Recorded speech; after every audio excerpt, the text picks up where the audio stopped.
네, 금요일 김종효의 시그니처 들어왔습니다. 시장에 현재 시그니처라고 할 수 있는 업종과 종목들을 분석해 보고요. 그 안에서 투자 전략 종목들까지 쭉 가져가 보는 시간이죠. 오늘도 알파경제 김종효 이사 나오셨습니다. 안녕하십니까? 안녕하십니까? 네, 안녕하십니까? 자, 일단 오늘의 시그니처 들어가기 전에 시장의 지표 하나만 좀 보고 가려고 합니다. GDP 성장률이 서프라이즈가 나왔어요. 3% 넘게까지 기대는 안 했는데 3.3이 나온 거 어떻게 보셨는지 궁금하네요. 네, 뭐 일단 시장에서 금리 예상을 너무 조금 급하게 하고 있는 거 아닌가라는 생각은 들고요.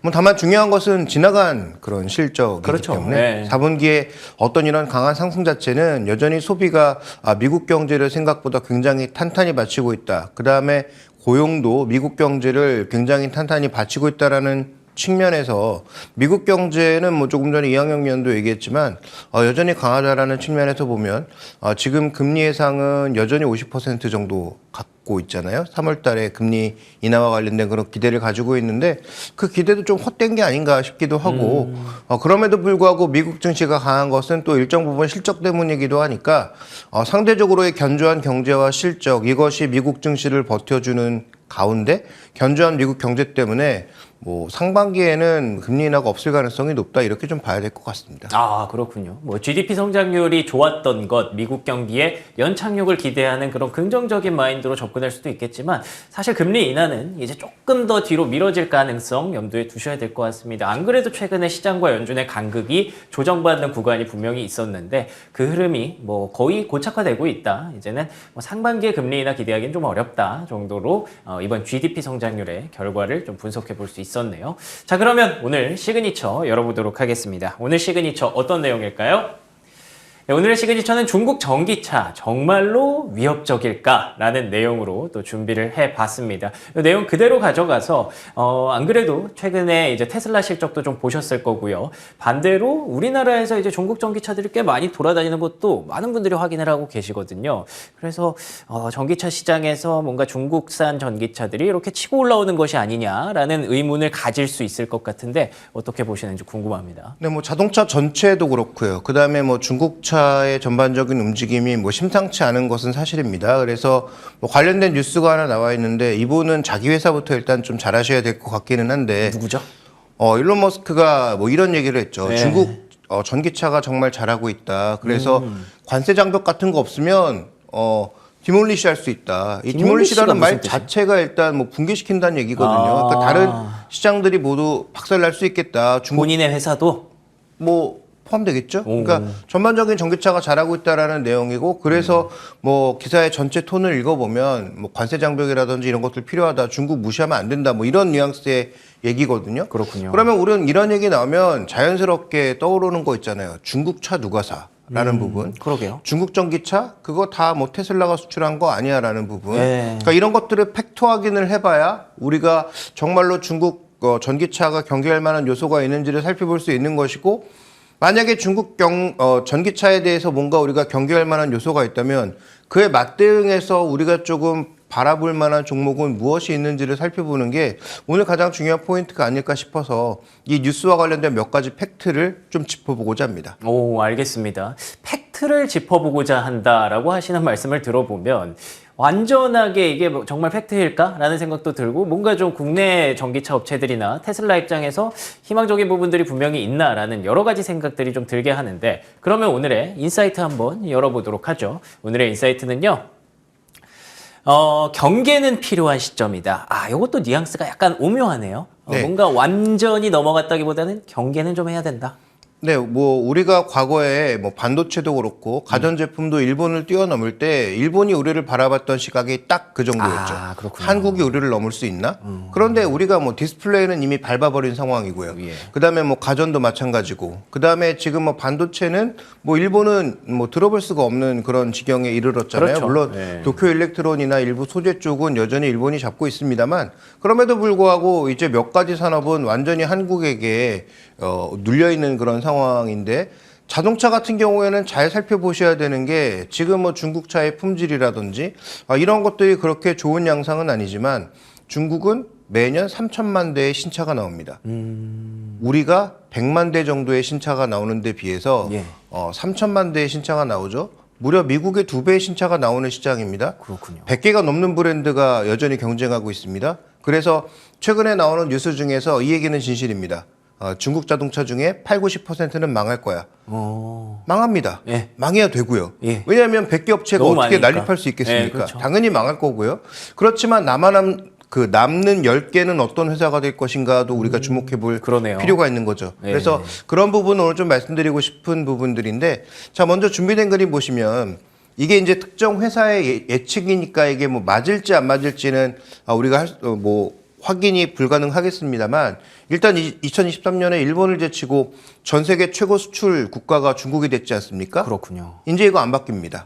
왜냐하면 중국에 전체적으로 만들어내는 EV의 양, 아까 말씀드렸던 대로 연간 3천만 대를 찍어내는 이 양 때문에, 그 다음에 전반적으로 밀어내고 있는 지역이 넓어지고 있기 때문에 앞으로 이 순위 안 바뀐다. 그래서 앞으로 전 세계 1위 자동차 1위 국가는 계속 중국이 될 가능성이 높다. 이렇게 봐야 될 것 같고요. 이 안에서 생각보다 전기차 비중이 굉장히 높다라는 것도 우리가 주목해 볼 포인트인 것 같습니다. 근데 이게 자세히 보면 차이나 오토모빌 익스포츠라는 점에서, 그러니까 중국산인지 아니면 정말 아까 말씀하셨던 대로 테슬라나 뭐 폭스바겐 이런 기업들이 만든 그런 자동차인지 그거 좀 구분을 해봐야 될 것 같거든요. 네. 그래서 우리가 이제 통상적으로 생각하는 것은 야, 그거 나 테슬라야. 걱정하지 네, 마. 그러니까요. 이렇게 얘기하잖아요. 과연 그럴지 한번 내용을 또 살펴보도록 하죠. 자, 이제 팩트를 한번 확인을 해보면, 네. 자, 다음 준비 그림 보여주시죠. 지역별로 좀 편차가 있기는 합니다. 대표적으로 일단 뭐 이 중동 아프리카 쪽이라든지 서유럽 쪽 같은 경우에 보시면 여기 지금 라이트 비클이라고 하는 건 뭡니까? 뭐 이제 그 승용차 정도 수준의 자동차를 얘기하는 거겠죠. 그렇군요. 그다음에 EV 쪽 살펴봤을 때 그 중국이 오너십을 갖고 있는 브랜드의 비중이 절대적으로 낮다. 그러니까 유럽이라든지 그다음에 뭐 아메리카 지역 이런 쪽은 거의 뭐 진출을 못 하고 있는 건 사실이라는 거죠. 그러네요. 근데 중요한 것은 저쪽에 지금 보시면 동남아시아 쪽에 압도적인 비중을 지금 끌고 가고 있는 중국 전기차를 보실 수가 있고요. 예. 그다음에 라틴 아메리카도 지금 그러하죠. 그다음에 중동 쪽도 그러하죠. 그다음에 저 중앙 동유럽 쪽에 있어서의 저 30%가 넘는 지분은 누구 것일까? 저거는 다 아시는 것처럼 러시아에서 르노와 현대차가 빠지면서 그 빈자리를 중국차가 전부 채우고 있다. 내연차, 전기차 모두 중국이 채우고 있다라는 거죠. 예. 그러니까 지금 우리가 잘 살펴보시면 유럽과 미국, 그러니까 우리가 흔히 얘기하는 서유럽과 미국에서는 여전히 중국차를 찾아볼 수가 없지만 우리가 미국과 유럽에서 지금 굉장히 잘해서 중국에서 빠지면서도 현재의 레벨을 유지하고 있는 것인데, 우리가 새롭게 진출해야 될 동남아시아라든지 인도라든지 이런 시장에서 중국차에게 자리를 뺏기기 시작하면 과연 우리는 유럽과 미국을 넘어서 더 지역을 확대할 수 있느냐, 향후 성장에 대한 그런 경계감이 당연히 들 수밖에 없는 상황이라는 거죠. 그러네요. 그래서 일부 지역에서는 싼 가격을 무기로 해서 중국 오너십의 전기차들이 생각보다 굉장히 잘 팔린다. 테슬라만 팔리는 게 아니다라는 것을 살펴볼 필요가 있는 거고요. 자, 이걸 좀 더 들어가 볼까요? 예. 다음 준비된 그림 보시죠. 자, 그러면 라이트 차량, 그 다음에 전체 EV 차량의 어떤 판매 순위를 우리가 자동차 그 브랜드로 한번 살펴봤을 때 예. 의외로 1위는 체리 자동차입니다. 오. 체리 자동차가 1위를 차지하고 라이트 비클에서 1위를 차지하고 있고요. 그 다음에 두 번째 2위는 MG입니다. MG라는 회사 아시나요? 잘 모르겠습니다. 네, 원래 영국에 있는 회사였는데 이걸 상하이 자동차가 인수했습니다. 그렇군요. 그래서 영국에서 만든 전기차, MG의 전기차는 중국 전기차입니다. 그러네요. 그래서 중국의 오너십을 갖고 있기 때문에 이게 이제 그 영국 사람들은 착각하게 되는 거죠. 이게 중국 거인 걸 모르는 사람들이 의외로 많다라는 것이죠. 폴스타 중국입니다. 네. 그리고 지금 또 하나 우리가 주목해 봐야 될 것은 이제 미니의 일렉트릭, 미니의 전차종도 전부 중국에서 나옵니다. 꽤 많아졌죠. 네, 그래서 그런 네. 부분들까지 생각해 보면 중국 오너십을 갖고 있는 약간의 그 판가리를 한 그런 중국 차들이 생각보다 꽤 많다라고 볼 수가 있겠고요. 그다음에 뭐 장안 자동차라든지 뭐 이런 자동차들이 일단 순위가 있고, 그다음에 이제 수출 쪽에서도 보시면 아까 말씀드렸던 MG, 물론 테슬라 들어가 있습니다만 테슬라 비중은 22%에 불과하고요. 굉장히 빠르게 올라오고 있는 게 BYD죠. 그렇죠. 그러니까 BYD가 수출이 없다가 굉장히 빠른 속도로 올라오고 있고, 체리 자동차는 라이트 쪽도 일정 부분 있습니다만 전기차에도 지분이 있다는 거죠. 그러니까 이런 자동차들이 전반적으로 지금 생산과 수출을 모두 늘리기 시작하면서 예. 아까 질문해 주셨던 폭스바겐과 테슬라 양 일부분 맞지만 그게 전부가 아니다. 그러니까 중국의 오너십이 있거나 중국의 자체 브랜드가 생각보다 꽤 많이 수출을 하고 있다라는 것도 주목해 볼 필요가 있는 거고요. 지역별로 봤을 때 지금의 우리의 주력 시장인 미국과 서유럽은 아니지만 충분히 우리가 앞으로 공략해야 될 동남아시아, 라틴 아메리카 이런 쪽에서는 굉장히 많이 진출하고 있다라는 점을 주목해 볼 필요가 있는 거죠. 근데 이제 이런 얘기하면 네. 뭐 이런 반론이 나올 수 있습니다. 야, 우리에겐 인도가 있어. 장기적으로 보면 맞는 얘기인데요. 그렇죠. 지금 인도의 신차는 500만 대 미만입니다. 그러니까 3천만 대 이미 만들어지고 있는 시장과 500만 대 만들어지고 있는 시장을 동일 비교하기는 어렵다. 그러네요. 이렇게 봐야 될 것 같습니다. 알겠습니다. 정말 알게 모르게 중국산 차가 굉장히 많아졌습니다. 우리가 중국산이 아닌 걸라고 알고 있었던 차들도 알고 보면 중국산인 경우가 굉장히 많아져서 그런 얘기를 또 해주셨던 것 같고요. 근데 그럼에도 불구하고 사실 관련주들의 중국산 전기차 관련주들의 주가는 뭐 이렇다 할 그런 모습은 안 보이고 있더라고요. 이건 어떻게 해석해야 될까요? 예, 맞습니다. 뭐 굉장히 잘 팔리고 있는 차들이 많지만 뭐 예. 최근의 주가는 정말 어려운 측면인데요. 그러네요. 뭐 장안 자동차도 뭐 최근에 중국 증시 폭락과 더불어서 같이 폭락하고 있는 모습이고 상하이 자동차는 원래 좋지 않았고 BYD는 최근 그렇게 테슬라를 이길 정도로 많이 팔리고 있지만 여기도 주가가 원래 안 좋았고 그다음에 상당히 많은 브랜드를 갖고 있는 지금 뭐 폴스타도 갖고 있고 볼보도 갖고 있는 지리 자동차 같은 경우에도 주가 흐름이 굉장히 좋지 않은 상황이죠. 예. 근데 여긴 이럴 수밖에 없는 게 일단 뭐 중국 증시가 안 좋은 부분도 있겠습니다만 더 핵심 포인트는 뭐냐면 100개 넘는 기업들이 그렇게 치열하게 경쟁하다 경쟁이 보니까 심하니까. 그다음에 중국이 보조금을 안 주다 보니까